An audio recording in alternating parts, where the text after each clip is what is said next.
this letter that was written by this professor, it of course talked about the futility of Operation Sindoor, and also spoke about the government trying to hide, the state and the fate of minorities in India. It is of course extremely offensive in a number of ways.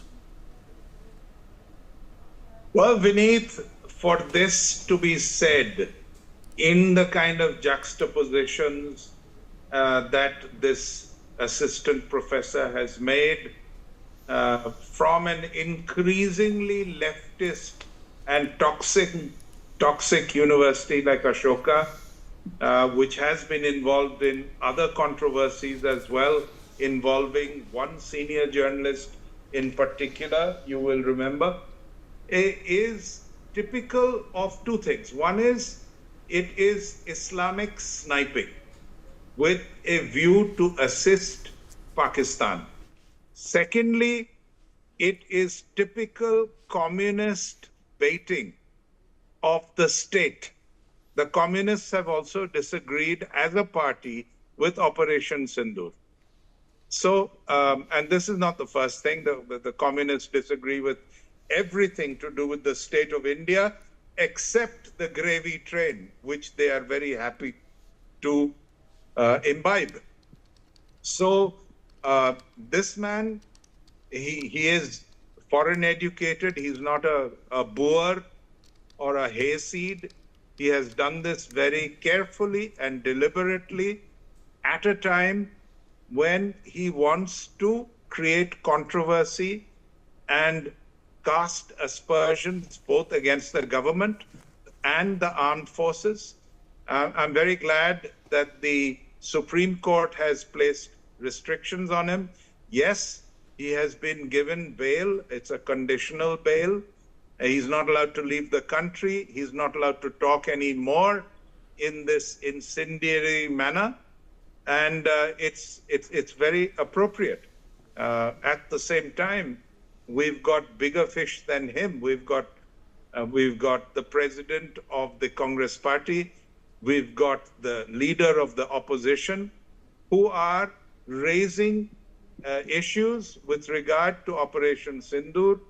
I find that India is, I've said this before in the context of the 0.5 that is often referred to within India, who are against and working against India, being dealt with very, very, if you like, softly. It isn't just a matter of all the illegal immigrants from countries that are at any time could turn against us, like Bangladesh, and of course, our perennial enemy, Pakistan. There are Chinese people here who have done a number of things and are still here, as a nationality. They're present here. What all they're up to in a underground capacity is hard to tell until it surfaces. They're certainly into economic skullduggery. The Chinese have been caught more than once.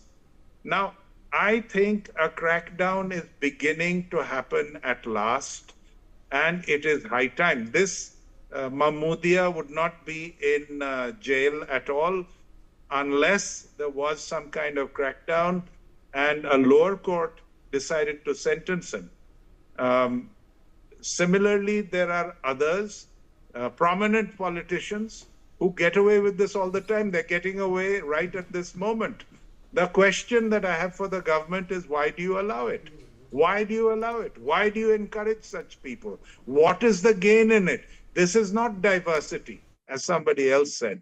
This is not the meaning of democracy. This is plain sedition, walking around and doing whatever it pleases. Vineet. Yes, you're absolutely right, Gautam. Mr. Dhananjay, how do you look at this particular case? Of course, the courts have also observed that this guy is educated.